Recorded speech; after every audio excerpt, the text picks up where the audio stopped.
आज ही एक एनडीआरएफ की टीम भेजे और जल शक्ति मंत्री तुरंत वहां पे जाए।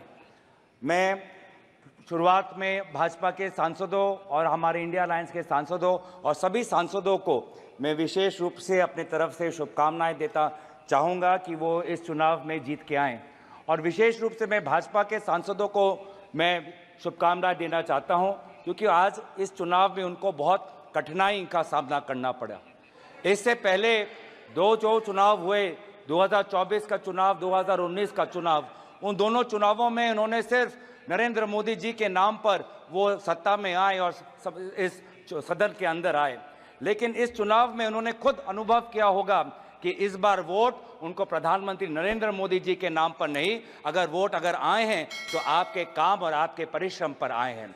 आपसे भी कई सांसद ऐसे आए हैं जो घिस के आए हैं, 30,000 वोट से आए हैं, 5,000 वोट से आए हैं। आप अपने बल पे आए हैं, किसी प्रधानमंत्री के नाम पर नहीं, आप अपने बल पे आए हैं। और इसीलिए मैं आपको शुभकामनाएं मैं देना चाहूँगा और याद दिलाना चाहूँगा कि भारत की आवाम इस वोट से ये कहना चाहती है कि वो इंसान जो खुद को भगवान समझता है वो भगवान नहीं, सिर्फ इंसान है। ये संदेश आज देश के जनादेश में हमें दिखाई देता है और मैं धन्यवाद करना चाहूँगा इस देश के आम नागरिकों का, जिन्होंने आज एक प्रधानमंत्री को नहीं, आज देश ने एक मजबूत नेता प्रतिपक्ष को चुना है। आज देश ने एक सत्ता को नहीं, आज देश ने एक मजबूत विपक्ष को चुना है। और इसीलिए मैं देश के लोगों का आभार प्रकट करता हूं और देश के लोगों को आपके जरिए ये मैं संदेश देना चाहता हूं कि आपके होते हुए हम ये संघर्ष जारी रखेंगे। लोकतंत्र को बचाने का संघर्ष, संविधान को बचाने का संघर्ष, पिछले दलित वंचित अल्पसंख्यकों का संवैधानिक अधिकार बनाने का जो संकल्प हमने लिया है, हमने ये मुहिम छेड़ी है, ये मुहिम पे हम ये चढ़ते जाएंगे, इस रास्ते पे हम चलते जाएंगे। हम आवाज़ बन के रहेंगे उन देशवासियों की जिनकी समस्या ना आज इस सदन में व्यक्त होती है, ना अखबारों में व्यक्त होती है। हम आवाज़ उठाएंगे उन गरीब लोगों की जो आज अस्पताल में लगभग 6-6 साल उनको रुकना पड़ता है पर उनको सर्जरी का अपॉइंटमेंट नहीं मिलता है।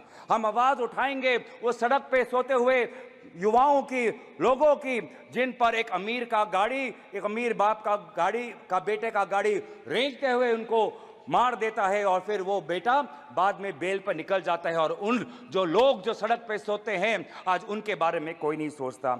हम बात उठाएंगे उन छोटे दुकानदारों की जिनका दुकान, सालों का दुकान आज टूट जाता है जब एक मंदिर का विस्तार होता है।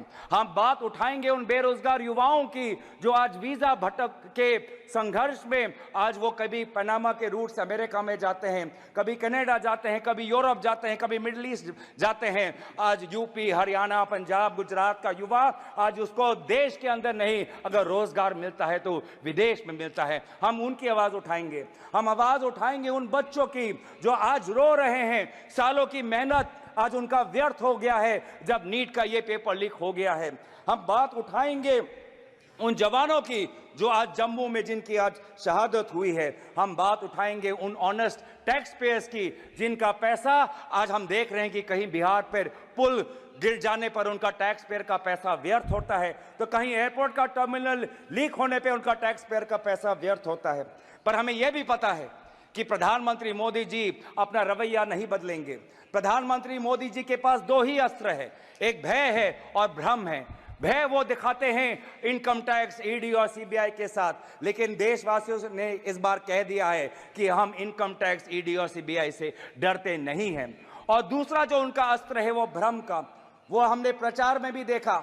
बांसवाड़ा में उन्होंने क्या कहा, बांसकाठा में उन्होंने क्या कहा, और जिस प्रकार से प्रधानमंत्री मोदी जी के भ्रम को देशवासियों ने लोकसभा चुनाव में नकारा, उसी तरीके से आज भी आप राहुल गांधी जी के भाषण पर जो भ्रम फैलाने का कोशिश कर रहे हैं, उस कोशिश को भी देशवासी नकारेंगे। इसीलिए मैं देशवासियों के प्रति मैं आभार प्रकट करता हूं, क्योंकि देश बदल चुका है, सदन बदल चुका है।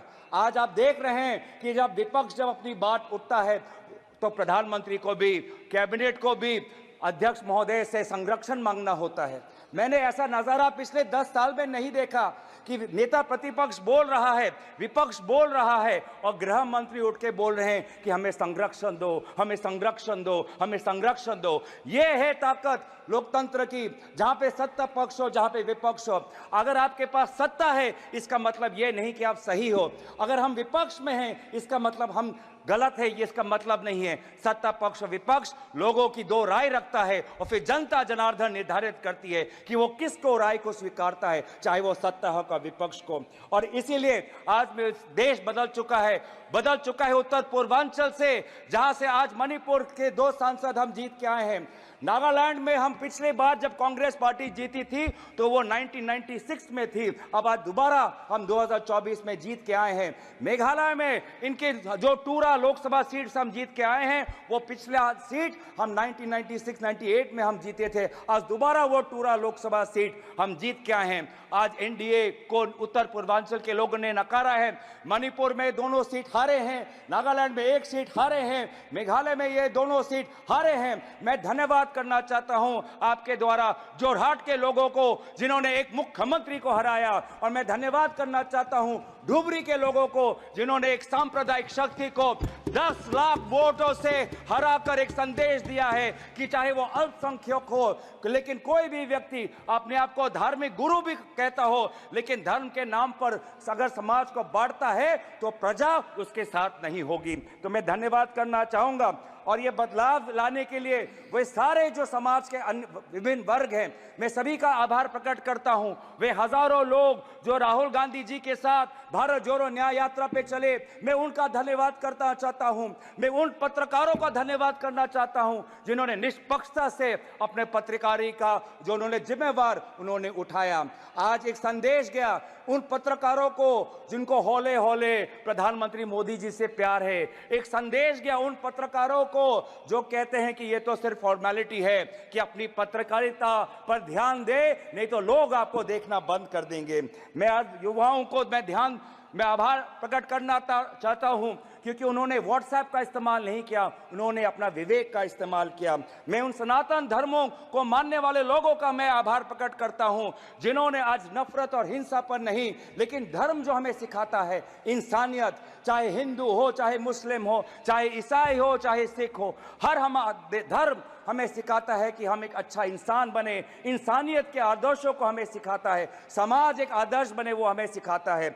मैं गुजारिश करना चाहता हूं आपके द्वारा, मैं अंत में आ रहा हूं सर, लास्ट के मैं 2-3 चीजें बोलना चाहता हूं। मैं आपके द्वारा मैं गुजारिश करना चाहता हूं कि आप बार बार बात करते हैं कि हमने एक नया सदन बनाया, लेकिन क्या ये उचित नहीं होता कि चाहे पुराना सदन हो चाहे नया सदन हो, इन दोनों सदनों के सामने डॉक्टर भीमराव अंबेडकर की मूर्ति हमारे सदन के सामने होनी चाहिए थी? क्या ये उचित नहीं था? क्या यह उचित नहीं था कि चाहे नया सदन हो? ये स्पीकर का प्रीमाइसेज होता है। मैं गुजारिश कर रहा हूं, मैं आपसे गुजारिश कर रहा हूं, मैं अपनी व्यथा गुजारिश कर रहा हूं। मैं स्पीकर महोदय को आपके द्वारा गुजारिश कर रहा हूं कि पहले के तरह सदन के सामने आदरणीय राष्ट्रपिता महात्मा गांधी जी के मूर्ति को रखिए और पहले के तरह डॉक्टर भीमराव अंबेडकर के मूर्ति को मैं गुजारिश कर रहा हूं।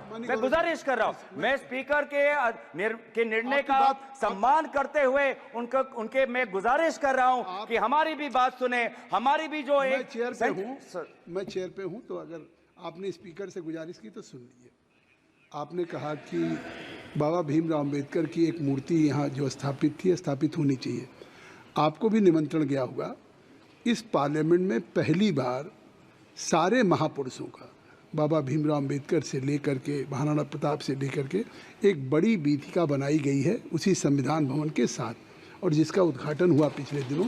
शायद आप जाएंगे तो आपको लगेगा कि एक पार्लियामेंट के अंदर एक ऐसी चीज़ हो गई कि कोई भी बाहर का डेलीगेशंस या हमारे खुद मेंबर ऑफ पार्लियामेंट या बाहर के लोग आएंगे तो उनको इस संविधान भवन, इस पार्लियामेंट के साथ साथ अपने देश के महापुरुषों को एक साथ सारी प्रतिमाओं को ढंग से रख करके पार्क बनाया गया है। धन्यवाद। अध्यक्ष सभापति महोदय, मैं बस गुजारिश कर रहा हूं आप हमारी भी बात रखने, आप सुनिए कि सदन के सामने अगर प्रेरणा स्थल बनाना भी हो तो सदन के सामने जहां पे उनका स्थान है, जहां पे उनके इतने सालों से जब डॉक्टर भीमराव अंबेडकर के मूर्ति को स्थापन करने के लिए एक पूरे देश में एक आंदोलन हुआ था, उस स्थान को एक वजह के से चुना गया था कि वो सदन के सामने हो। क्या ये उचित नहीं है? क्या ये हमारे गरिमा के अनुसार नहीं होना चाहिए कि सदन के सामने जिस हमारे भारतीय संविधान के निर्माता डॉक्टर भीमराव अंबेडकर और महात्मा गांधी जी हमारे सदन के सामने हो? तो मैं दोबारा आपसे गुजारिश करता हूं, हाथ जोड़ के मैं विनम्र आपसे अनुरोध करता हूं कि आप ये दोनों महापुरुषों के मूर्तियों को आप सदन में रखें।